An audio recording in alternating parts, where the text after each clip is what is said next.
ప్రతి ఒక్క బిల్డర్స్ను ఆయన అధికార యంత్రాంగంతో ఎవరిని ఇన్వాల్వ్ కాకుండా కేవలం ఆయన ఏ విధంగా నడుచుకుంటాడో ఆ విధంగా నడిచేటటువంటి మేనేజ్మెంట్ని తీసుకొచ్చి పెట్టి ఆయన ఇక్కడ ఒక పెట్టుబడిదారి వ్యవస్థలో నియంత్రణగా వ్యవహరించారు.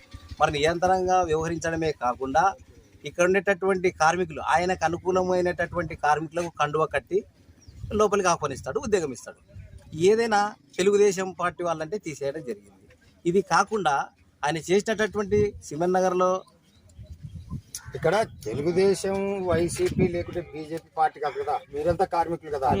అంటే మీరు ట్రేడ్ యూనియన్ ఇక్కడ స్టార్ట్ చేస్తే మా యొక్క విధానాలు, మా యొక్క నియంత్రణమైనటువంటి పోకడం జరగవనేదే కదా. అవును, కానీ కేవలం ఆయన ఒకటే పార్టీ కార్మికులలో వైసీపీ, టీడీపీ, జనసేన అటువంటివి ఏమి ఉండవు. కానీ కార్మికుల అంటే ఒకటే. కానీ అటువంటిది వ్యవస్థను చీల్చే ధోరణిగా ఆయన ప్రయత్నం చేసి